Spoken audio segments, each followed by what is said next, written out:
Hello everyone, welcome back to SA entertainments. Chandrapasta అనే కల్పిత నగరం నేపథ్యంలో సాగే కథ ఇది. సైంధవ్ కోనేరు అలియాస్ సైకో అంటే వెంకటేష్ తన ప్రాణానికి ప్రాణమైన కూతురి గాయత్రి బేబీ సారాతో కలిసి నివసిస్తుంటాడు. భర్త నుంచి విడిపోయిన మను శ్రద్ధ శ్రీనాథ్తో అనుబంధం ఏర్పడుతుంది.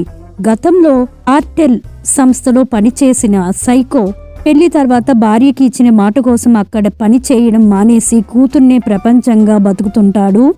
ఇంతలో స్పైనల్ మస్కులర్ ఆటోఫ్రీ అనే జబ్బుతో కూతురు ప్రాణాలకు ముప్పు ఏర్పడుతుంది. ఆ జబ్బు నుంచి బయటపడాలంటే 17 కోట్ల విలువ చేసే ఇంజెక్షన్ అవసరమని సూచిస్తారు డాక్టర్లు. అంత డబ్బును సైకో ఎలా సంపాదించాడు? తన బిడ్డ ప్రాణాల్ని కాపాడుకున్నాడా లేదా? చిన్నపిల్లల అక్రమ రవాణాతో ఆయుధాల సరఫరా చేసే కార్టెల్ సంస్థ నడుపుతున్న వికాస్ మాలిక్, నవాజుద్దీన్ సిద్దికి మిత్ర ముఖేష్ ఋషితో సైంధవ పోరాటం ఎలా సాగింది తదితర విషయాలు తెలియాలంటే సినిమా చూడాల్సిందే.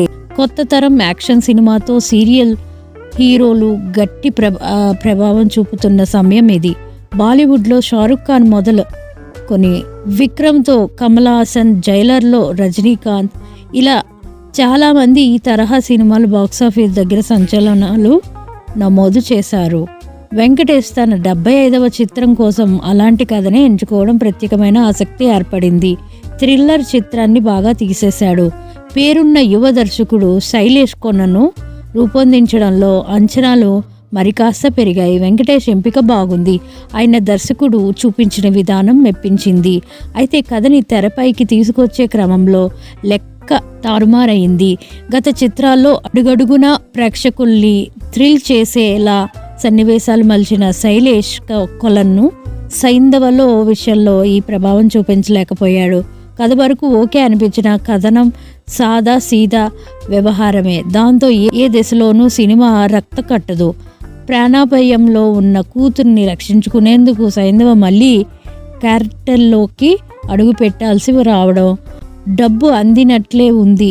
అంతలోనే ఎదురయ్యే చిక్కుముళ్లతో ప్రథమార్థం ఒకటి పర్వాలేదనిపిస్తుంది. ఇలాంటి చిత్రాలని ద్వితీయార్థం మరింత కీలకం. చాలామంది చిన్నాళ్ళు ప్రమాదంలో ఉండడం, కంటైనర్ల కోసం విలన్ సైంధవ్ని వెంటాడడం, ఇవన్నీ ఆసక్తికరమైన విషయాలే. కానీ వీటిలో ఏ ఒక్క అంశాన్ని పరిపూర్ణత లేకుండా కేవలం యాక్షన్ ఎపిసోడ్లతోనే సినిమాను నడిపించడం ఆసక్తిగా అనిపించదు. దానివల్ల భావోద్వేగాలు బలంగా పండలేదు. వెంకటేష్ చేసిన యాక్షన్లు, ఆయన స్టైలిష్ లుక్, నవాజుద్దీన్ సిద్దికి పాత్ర మినహా చెప్పుకోదగ్గ అంశమేమీ కనిపించదు. ఆరంభం నుంచి చివరి వరకు కాల్పులు మోతే. చాలా పాత్రలు అసంపూర్ణంగా కనిపిస్తాయి. పతాక సన్నివేశాలు మరీ సాదాసీదాగా అనిపిస్తాయి. యాక్షన్ అవతారంలో వెంకటేష్ కనిపిస్తే ఎలా ఉంటుందో ఇది వరకు చాలాసార్లు చూసాము. ఇందులో మరింత స్టైలిష్గా కనిపించారు. ఆయన చేసిన పోరాట ఘటనలు ఆకట్టుకుంటాయి. భావోద్వేగాలతో కూడిన సన్నివేశాల్లో తనదైన ముద్ర వేశారు. ఆ తర్వాత చెప్పుకోదగలిసిన నవాజుద్దీన్ సిద్దికి గురించే. ఆయన పాత్రను డిజైన్ చేసిన విధానం బాగుంది. గమ్మత్తుగా కనిపించే భయపడుతూ ఉంటాడు. హిందీలోనూ ఎక్కువ సంభాషణలు ఉంటాయి. తెలుగులో డైలాగులు చెప్పించి ఉంటే ప్రభావం మరింత ఉండేది.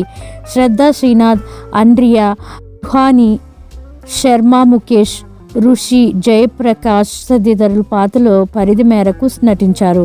సాంకేతికంగా కెమెరా విభాగాన్ని ఎక్కువ మార్పులు పడతాయి.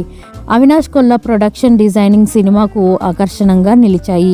దర్శకులు శైలేష్ కొన్ను రచనలతో లోటు కనిపిస్తుంది. కథనం పరంగా చేసిన కసరత్తు చాలా లేదు. బలాలు: వెంకటేష్ నటన, యాక్షన్ సన్నివేశాలు, నవాజుద్దీన్ పాత్రలు.